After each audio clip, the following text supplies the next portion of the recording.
So this is what I decided to do this year to cover my wood piles. I had a tarp, and I got to pick that tarp up over there. But I had a tarp here. It was folded in 18-inch widths, and of course the geese love to poop on it, right? So I took some boards that had straight edges, and I marked the spot where I had eyeballed it, and I took my Bernzomatic torch and ran it along the edge of the boards. And what that did is it cut it, and it also melted it so it wouldn't fray. Then I just took odds and end pieces of wood and weighted the tarp down. We'll see how this works this year, but it's staying on pretty good, and I won't have a problem with fraying. I shouldn't have a problem with fraying.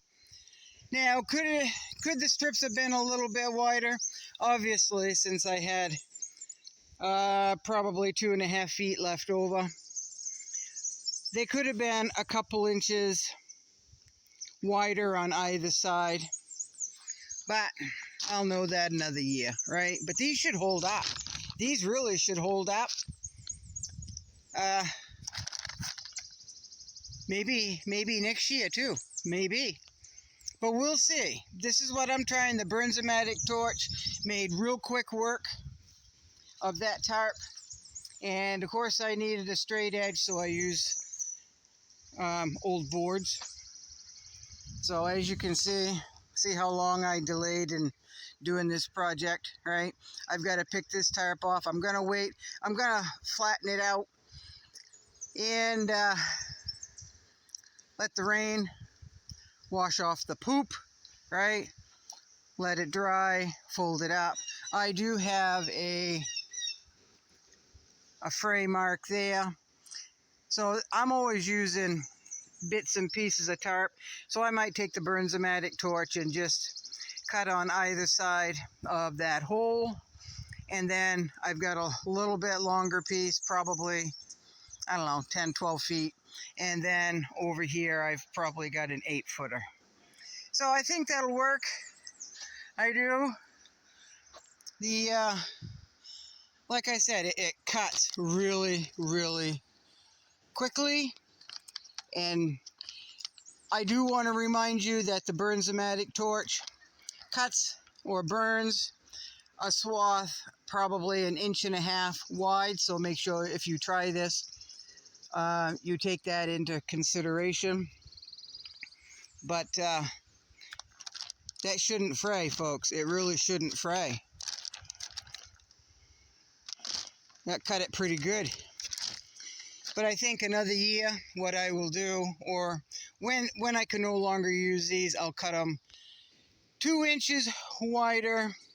So I burn 16-inch wood. I don't always stack the neatest. So they're not always up and down. The wood pile sometimes leans toward the sun.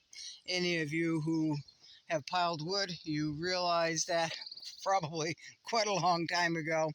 The wood pile always leans toward the sun as it dries. So another year, I'll probably cut 20-inch strips with a Bernzomatic torch so it can overhang just a little bit. Now this is overhanging on this particular spot about 3.5, 4 inches. But on the other side, as you can see, some of it is sticking out.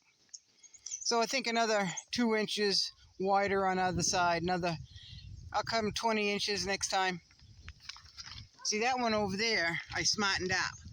I realized that after I did these 2 rows, I realized that I need to get them a little bit wider. So that back row, which is all birch and cherry, that's covered properly.